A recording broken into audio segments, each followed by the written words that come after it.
ఓం నమో వెంకటేశాయ. కర్మ పూజన బోధన, కర్మమూల సుశోధన. గోవింద గోవింద. కర్మమార్గ పరిచాయకం విభుం, కర్మకర్తురభీష్ట సాధకం వరం, కర్మభాగ పరిపోషణం చిరం, కర్మదోష నివారణార్థమాశ్రయే అని గోవర్ధనోద్ధారకుడైన శ్రీనివాస పరమాత్మని భక్తిగా ప్రార్థించుకుంటూ శ్రీశుకుల వారు ఉపదేశం చేసిన శ్రీమద్భాగవత మహాగ్రంథం యొక్క అధ్యయన కార్యక్రమాన్ని మనం ప్రారంభించుకుందాము. యథాప్రకారం ప్రార్థనా శ్లోకాలను చదువుకుని మంగళాచరణం చేసుకుందాము. శ్రీ గణేశ ప్రార్థన. ఏత్వామసంపూజ్య గణేశ నూనం వాంఛంతి మూఢా విహితార్థసిద్ధిం, త ఏవ కష్టాననుభూయురిత్థం జ్ఞాతో మయా తే సకలః ప్రభావః. శ్రీ గురు ప్రార్థన. గురుర్బ్రహ్మా గురుర్విష్ణుః గురుర్దేవో మహేశ్వరః, గురుః సాక్షాత్ పరం బ్రహ్మ తస్మై శ్రీ గురవే నమః. శ్రీనివాస ప్రార్థన. తపస్యావ్రత తృప్తాయ తపస్యాముఖ్యరూపిణే తపస్యమాసే పూజ్యాయ శ్రీనివాసాయ తే నమః. అథ సంకల్పః అస్మాకం ఉపాత్త సమస్త దురిత క్షయద్వారా బుద్ధిశుద్ధ్యర్థం విద్యాభివృద్ధ్యర్థం భక్తిజ్ఞానవైరాగ్యాది తదనుకూల సర్వసంపత్సమృద్ధ్యర్థం శ్రీపరమేశ్వర ప్రీత్యర్థం శ్రీమద్భాగవత పాఠం కరిష్యామహే. అస్య శ్రీమద్భాగవత స్తోత్ర మహామంత్రస్య నారద ఋషిః బృహతి ఛందః శ్రీకృష్ణః పరమాత్మా దేవతా బ్రహ్మబీజం భక్తిశక్తిః జ్ఞానవైరాగ్యే కీలకం.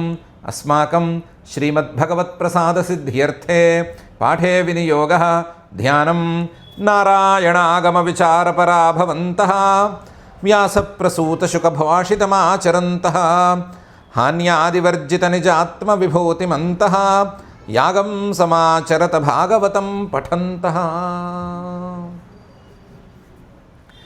శ్రీ గురుభ్యో నమః. ఊళ్ళో హడావిడిగా ఉంది, హడావిడికి కారణం ఏంటి అని శ్రీకృష్ణుల వారు తండ్రి గారిని అడిగారు. తండ్రి గారేమో ఇంద్రయాగం చేస్తున్నాము అనే సమాధానం చెప్పారు. ప్రశ్న పెద్దదే, సమాధానము పెద్దదే. ప్రశ్న సమాధానం రెండు అయినాయి. దానికి సమాధానం చెప్పడానికి అందులో మనం ముందే అనుకున్నట్లుగా ఇంద్రుడి గర్వభంగం చేయటానికి, అలాగే మిగతా వాళ్ళందరికీ కొన్ని విషయాలను తెలియజెప్పడానికి ఒక కొత్త రీతిని, కొత్త పంథాని అనుసరించి పరమాత్మ మాట్లాడాడు వాళ్ళతోనూ. కర్మ సిద్ధాంతాన్ని బలంగా నమ్మేటువంటి మీమాంసకుల సిద్ధాంతాన్ని మనసులో పెట్టుకుని వాళ్ళు మాట్లాడే మాటలుగా మాట్లాడి ముందు వీళ్ళని డైవర్ట్ చేసి తర్వాత మిగతా పనులన్నీ చేసుకున్నాడు. దానిలో భాగంగానే శ్రీ భగవాను వాచ. ఏం మాట్లాడుతున్నారు మీరు? ఇంద్రుడేమిటి, ఆయన్ని తృప్తిపరచడానికి యాగం ఏమిటి, ఈ హడావిడేమిటి? కర్మణా జాయతే జంతు కర్మణైవ విలీయతే, సుఖం దుఃఖం భయం క్షేమం కర్మణైవ అభిపద్యతే. ఇంద్రుడనే దేవత ఎందుకు? కర్మణా జాయతే జంతు. ఏ మనిషి అయినా, ఏ ప్రాణైనా సరే చివరికి తన కర్మఫలాన్ని అనుభవించడానికే కదా పుట్టేది. తన కర్మని సాధనంగా చేసుకునే కదా పుడతారు. కర్మణా జాయతే జంతు కర్మణైవ విలీయతే. కర్మ సమాప్తమైపోతే ఆ భోగాన్ని అనుభవించడానికి కావలసినటువంటి కర్మ, ప్రారంధ కర్మ అని పిలువబడేటువంటి కర్మ సమాప్తమైపోతూనే మనిషి కనుమరుగవుతాడు కదా, లేదా ఏ ప్రాణైనా సరే కనుమరుగవుతుంది కదా. కర్మణైవ విలీయతే. ఈ మధ్యకాలంలో పుట్టడము అలాగే కనుమరుగవటం, ఈ రెండిటి మధ్యకాలంలో సుఖం దుఃఖం భయం క్షేమం అన్నిటికన్నీ కర్మణైవ అభిపద్యతే. కర్మతోనే కదా పొందుతున్నాడు. సుఖపడ్డాడన్నా దానికి కారణం కర్మే అవ్వాలి, ఏదో దుఃఖం వచ్చింది అన్నా దానికి కారణం కర్మే అవ్వాలి, ఏదో పాపం చేసుకుంటేనే దుఃఖం వస్తుంది. భయం కలిగింది అంటే అలాంటి భయానికి తగ్గట్టుగా ఏదో పాపం చేసి ఉండాలి. క్షేమం ఉన్నది, హాయిగా సుఖంగా ఉంది అంటే దానికి కూడా ఏదో కర్మ కావాలి. ఇలా తాను చేసుకున్న కర్మలనే కదా అనుభవిస్తున్నాడు, తాను చేసుకున్న కర్మలకే కదా ఫలితాలను అనుభవిస్తున్నాడు ప్రతి జీవుడు. ఇలాంటప్పుడు కర్మలను తప్పించి, కర్మలను మించి మరొక రూపాన్ని మనం ఎందుకు అంగీకరించాలి అని మొదలుపెట్టాడు. కర్మణా జాయతే జంతు కర్మణైవ విలీయతే, సుఖం దుఃఖం భయం క్షేమం కర్మణైవ అభిపద్యతే అని. ఇందులో తప్పేం లేదు. ఆయన ఎప్పుడు అబద్ధం చెప్పడు. ఎక్కడైనా డైవర్ట్ చేయవలసి వస్తే చిన్న చిన్న మాటలు మెలికి పెడతాడే తప్ప ఆయనేమి అబద్ధం చెప్పడు. కర్మణా జాయతే జంతు నిజం, కర్మణైవ విలీయతే అది నిజమే, సుఖం దుఃఖం భయం క్షేమం సర్వం కర్మణైవ అభిపద్యతే అన్నీ అది నిజమే.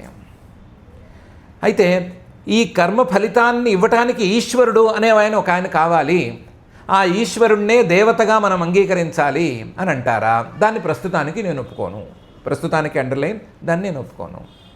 ఎందుకంటే అస్తి చేద్ ఈశ్వర కశ్చిత్ ఫలరూప్యన్య కర్మణాం కర్తారం భజతే సోపి నహ్యకర్తు ప్రభుర్హి సహా అనే మాట నేను చెప్తున్నాను.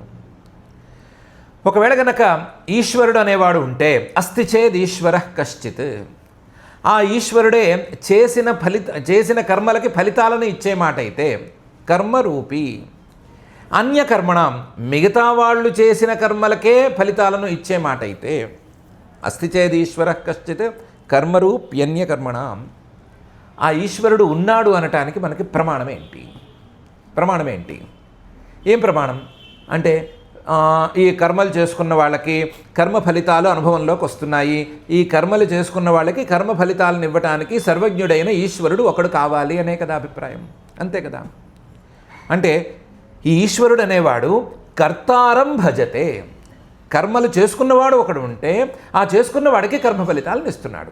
కర్తారం భజతే సోపి, ఈశ్వరుడంతటి వాడు రంగంలోకి వచ్చినా సరే స్వతంత్రంగా ఏమీ ఇచ్చేయలేడు. స్వతంత్రంగా తన ఇష్టం వచ్చినట్లు ఎట్టా పడితే అట్టా మార్చేయలేడు కూడా.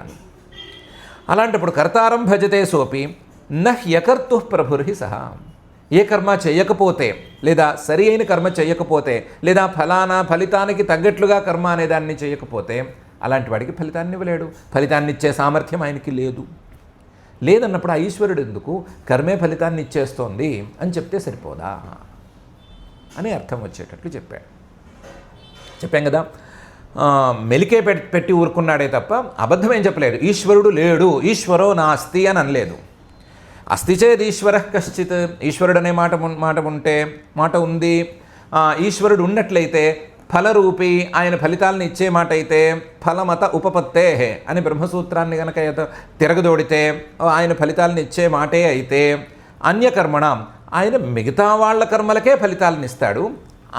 ఆయన కర్మలు చేసుకోడు, ఆయన కర్మలకి ఫలితాలను ఇచ్చేవాడు మరొకడు లేడు. నిజమే కదా. కర్తారం భజతే సోపి, ఆయన కూడా ఎవరైనా కర్మ సవ్యంగా చేస్తే ఆ కర్మ సవ్యంగా చేసిన వాడికి ఫలితాన్ని ఇవ్వగలడు.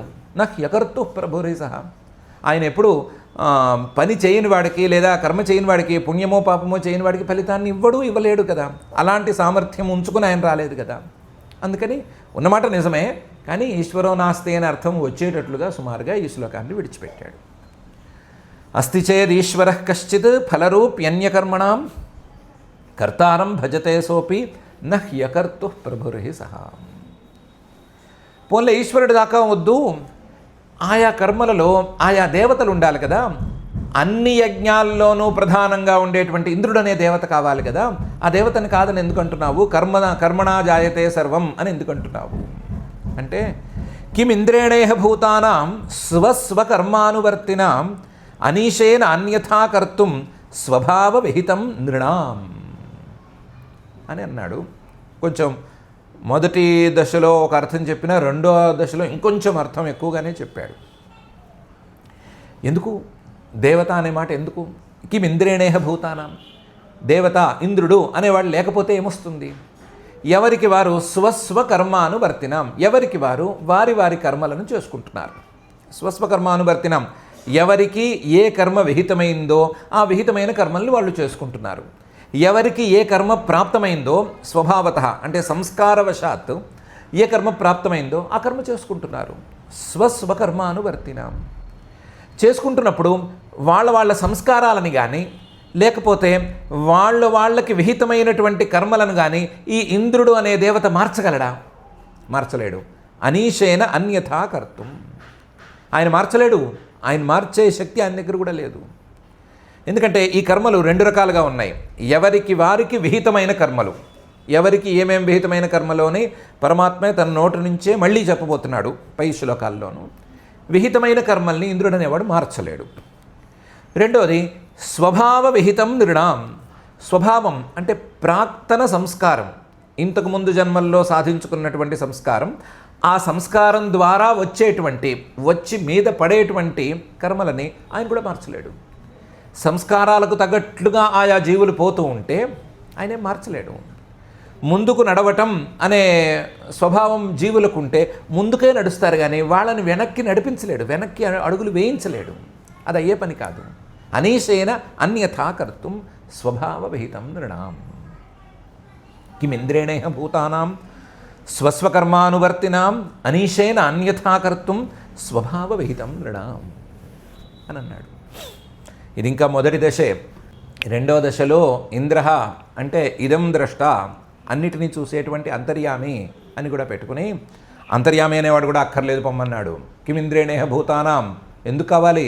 స్వస్వకర్మానువర్తినాం, ఎవరి పనులు వాళ్ళు చేసుకుంటూ పోతున్నారు, ఎవరికి విహితమైన కర్మలు వాళ్ళు చేసుకుంటున్నారు, లేదా ఎవరికి సంస్కారవశాత్తు ఏ కర్మ వచ్చిందో ఆ కర్మలను వాళ్ళు చేసుకుంటూ పోతున్నారు. ఈ అంతర్యామి అనేవాడు నిజంగా వాళ్ళు ఒక చెడు దారిలో వెళుతుంటే మార్చి మంచి దారిలోకి తెచ్చేస్తున్నాడా? తేవట్లేదు కదా. ఆయనేమి ఆ విషయంలోకి దూరడు కదా. ఆయనేమి అందులోకి దూరి వాళ్ళ సంస్కారాలను మార్చి ఇటువైపుకి ఏమి డ్రైవ్ చేసాడు కదా. కాబట్టి అనీశేన అన్యథా కర్తుం, అంతర్యామి అనే పేరు ఈయనకు ఉన్నా సరే ఈయనేమి మార్చలేడు కూడాను. మార్చడానికి వీలు లేదు. ఈ వ్యవస్థలో అలా మార్పులు అనేవి కుదరవు. ఎవరు తమ సంస్కారాలను తెచ్చుకుని ఏ విధంగా ప్రవర్తిస్తున్నారో ఆ తెచ్చుకున్న సంస్కారాల ప్రకారం నడుచుకుంటూ పోతూ ఉంటే అటువైపు ఈయన వెళుతూ ఉంటాడు. కానీ ఈయన మార్చేసి అటుదారి వెళ్ళేవాడిని ఇటు కానీ, ఇటుదారి వెళ్ళేవాడిని అటు కానీ ఆయనేమి తోలలేడు. అనీశేన అన్యథా కర్తుం స్వభావ విహితం నృణాం. అవి ఆయా జీవులు కావాలని తెచ్చిపెట్టుకున్న సంస్కారాలు. ఆయా ప్రాక్తన సంస్కారాలతో వాళ్ళు కర్మలు చేస్తుంటే మేం కావాలనుకుని ఇటు వెళ్తున్నామంటుంటే ఈ అంతర్యామి ఏమి వాళ్ళని మార్చలేడు కదా. మార్చలేని అంతర్యామి మనకెందుకు అని కూడా కొట్టేశాడు. కిమింద్రేణేహ భూతానాం స్వస్వకర్మానువర్తినాం అనీశేన అన్యథా కర్తుం స్వభావ విహితం నృణాం అని.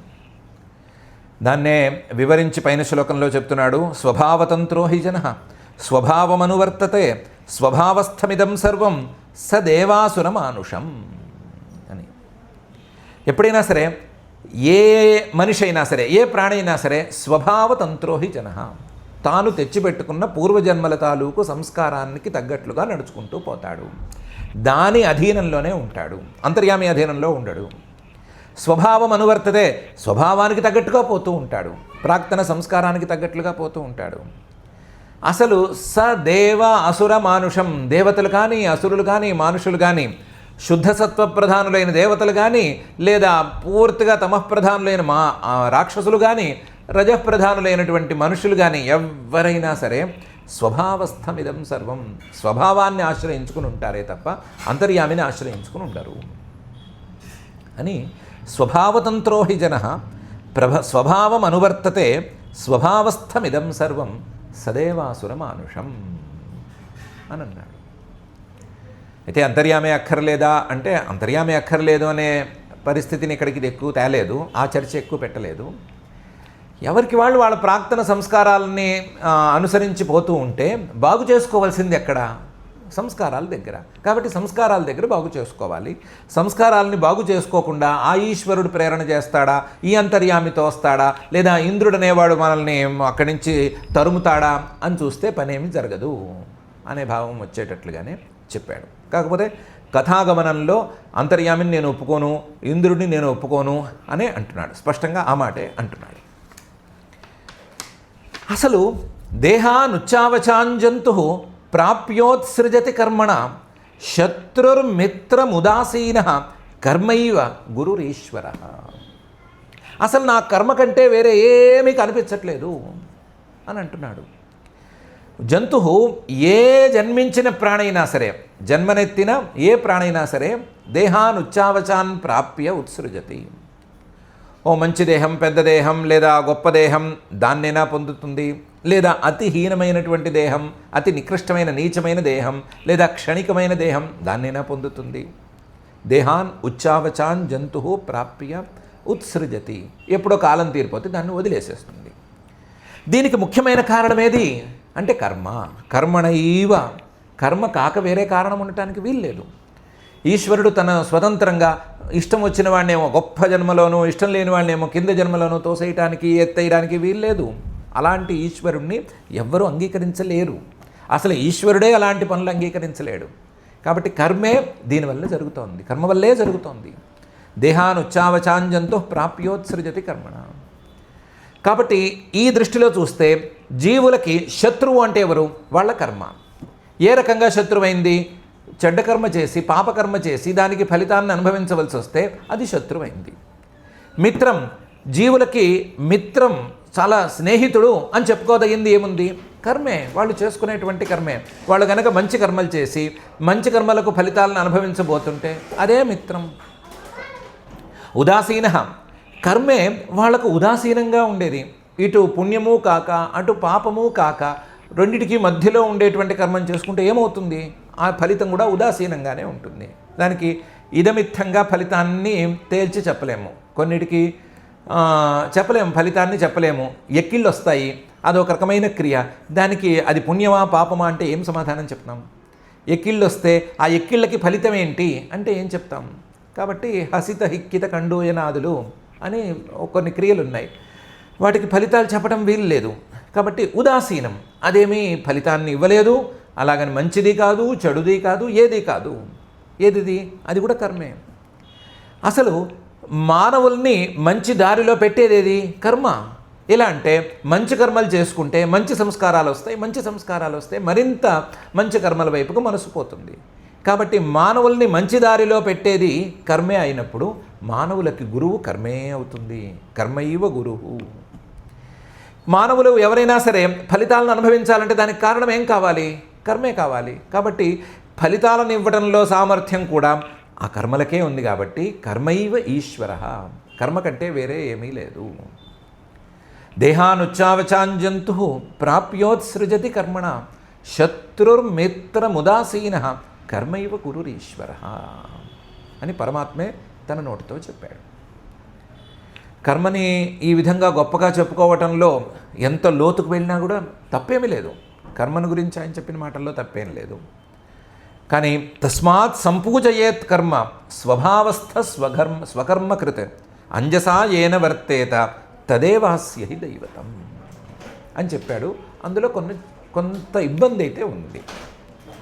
తస్మాత్ సంపూజయేత్ కర్మ, అందువల్ల కర్మే శత్రువు, కర్మే మిత్రుడు, లేదా కర్మే ఉదాసీనం, కర్మేవ గురువు, కర్మైవ ఈశ్వర అని చెప్పుకున్నాం. కాబట్టి సంపూజయేత్ కర్మ, చేసే కర్మని చాలా శ్రద్ధగా చేసుకోవాలి.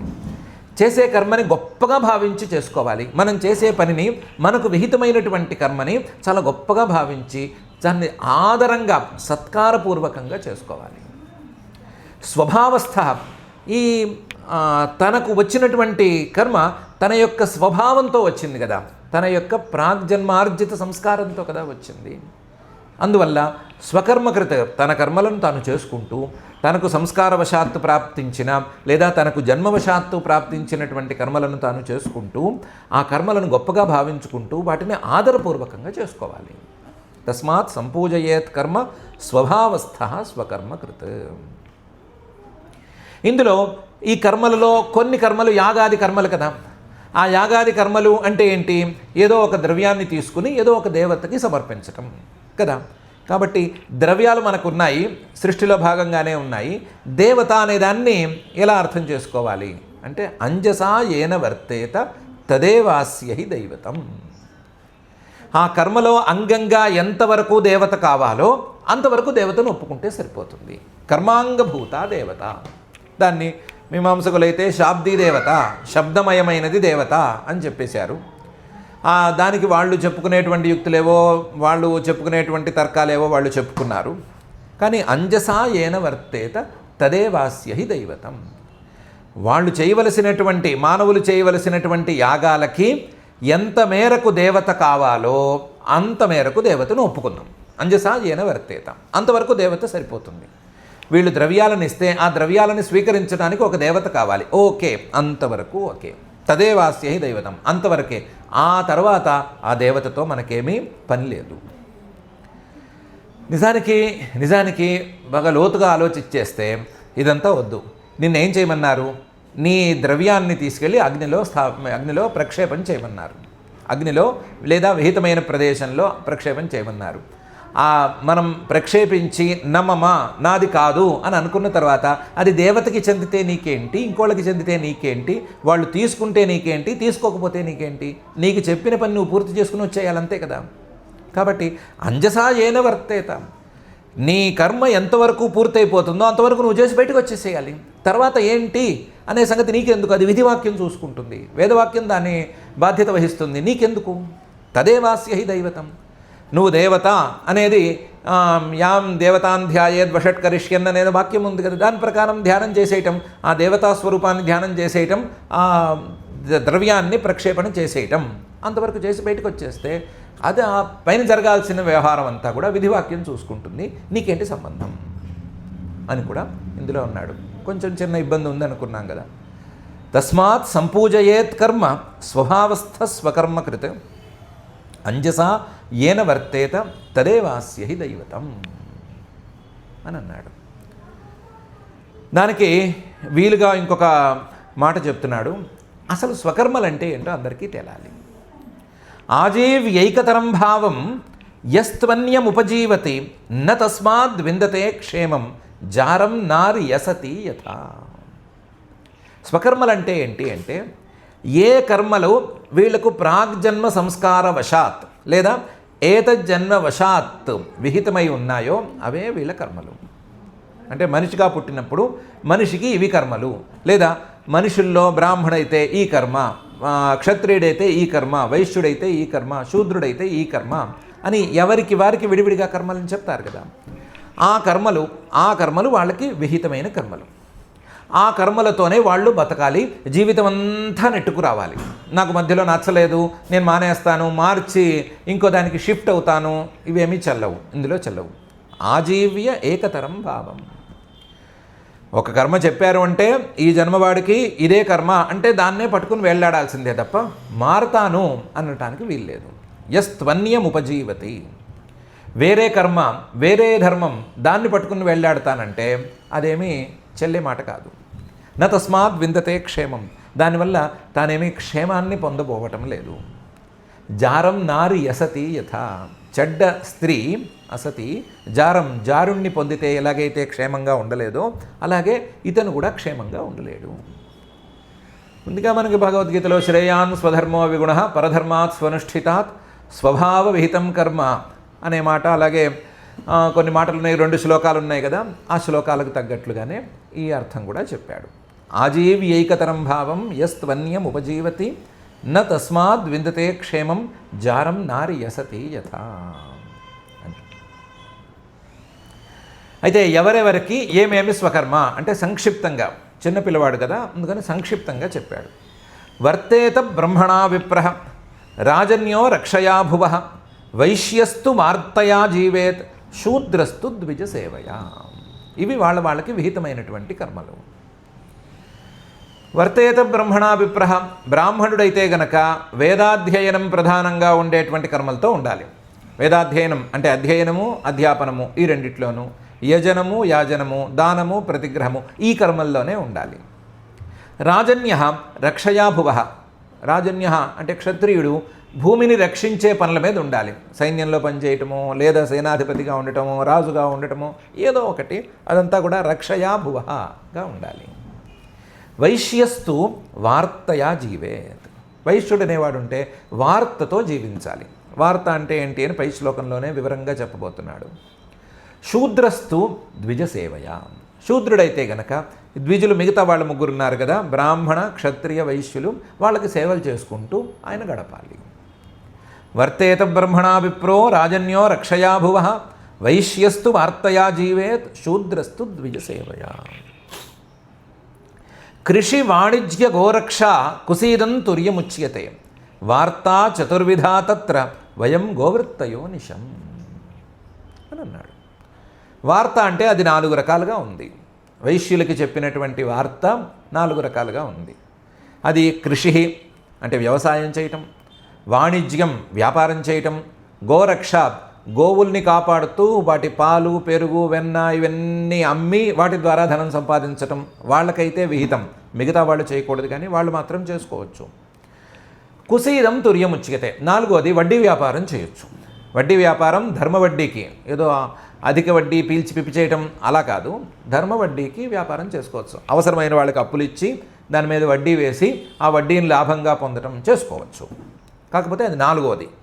కృషి, వాణిజ్యం, గోరక్ష, కుసీదం, తుర్యం ఉచ్యతే. ఈ 4 వార్త అనే పేరుతో ప్రసిద్ధమైనది. వార్తా చతుర్విధ. అందులో మనం తత్ర వయం గోవృత్తయ, గోరక్ష అనేటువంటి పని తీసుకున్నాము, గోపాలనం అనే పని తీసుకున్నాము. అనిశం మనం అదొక్కటే పని పెట్టుకున్నాం. మనకి వేరే వాణిజ్యం లేదు, వేరే కృషి వ్యవసాయం పెద్దగా ఏమీ లేదు, అలాగే కుసీదం అదేం మనకేమీ లేదు. మనం గోవృత్తయ అనే పని మీద పెట్టుకున్నాము. కృషి, వాణిజ్య, గోరక్ష, కుసీదం, తుర్యముచ్యతే, వార్తా చతుర్విధ తత్ర వయం గోవృత్తయో నిశం అని శ్రీకృష్ణ పరమాత్మ నందుడితో అన్నాడు. ఈ మాట వల్ల కొంత, మిగతా అక్కడక్కడ వేరువేరు పురాణాల్లో ఉన్నటువంటి కథనాల వల్ల కొంత నందుడు అనేవాడు వైశ్యుడు అనే మాట తెలుస్తోంది. ఆయన వైశ్యుడు. ఆ వైశ్యవృత్తిలో భాగంగానే ఆయన గోరక్షకి దిగాడు. ఆయన దగ్గరికి ఈ శ్రీకృష్ణుడు చేరి తాను కూడా అదే పని చేస్తున్నాడు అని తెలుస్తోంది. స్పష్టంగానే వైశ్యస్తు వార్తయా అన్నాడు. వార్త తర్వాత వార్తను 4 రకాలుగా విభజించాడు. కృషి, వాణిజ్య, గోరక్ష, కుసీదం అని అన్నాడు. తర్వాత దాంట్లో 3వదైనటువంటి వయం గోవృత్తయో నిశం అని, వయం అని తనని నందుణ్ణి ఇద్దరినీ కలిపి, లేదా చుట్టుపక్కల ఉన్న వాళ్ళందరినీ కూడా కలిపి గోవృత్తయ అని తేల్చాడు. కాబట్టి ఇది వైశ్య సమాజం అనే సంగతి తెలుస్తోంది. ఇంతకు మించి ఇందులోకి మనం లోతుల్లోకి పోనక్కర్లేదు. ఇది ఎవరికి వారికి విహితమైనటువంటి కర్మ. ఆ విహితమైన కర్మ వారి ప్రాగ్జన్మ సంస్కారాన్ని దృష్టిలో పెట్టుకుని వేదవాక్యం చెప్పినటువంటి కర్మ. ఆ కర్మలలో వారు చేసుకుంటూ ఉండాలి. ఆ కర్మ వారు చేసుకుంటూ ఉంటే, ఆ కర్మ చేసుకుంటే వాళ్ళకి సత్ఫలితం అనేది వస్తుంది. ఈ సత్ఫలితాన్ని ఇచ్చే కర్మని మించి వేరే ఏం ఆలోచన చేయాలి అని శ్రీకృష్ణుడు ఇందులో అడుగుతున్నాడు. అయితే కర్మలే చేస్తే మానవుడి యొక్క ప్రయత్నంతోనే అంతా అయిపోతుందా? మరి ఈశ్వర పర్జన్య ఇవన్నీ వెనకాల మాటలు వచ్చినాయి కదా.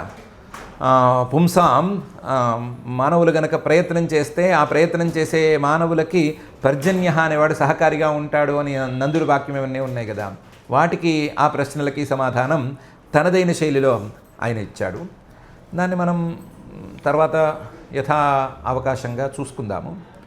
ఇప్పటికైతే ఆయన కథాగమనాన్ని బట్టి, ప్రస్తుత సందర్భాన్ని బట్టి కొంచెం కర్మ వ్యతిరిక్తం, కర్మ కంటే భిన్నంగా దేవత అనేది లేదు, కర్మే సర్వస్వం అనే మాట మాట్లాడుతున్నట్లుంది. కానీ కొంచెం సందర్భాన్ని బట్టి, కానీ కర్మలో అందరూ ఎవరు జాగ్రత్తగా ఉండాలి అనేటువంటి తాత్పర్యం చాలా ప్రబలంగా కనిపిస్తోంది.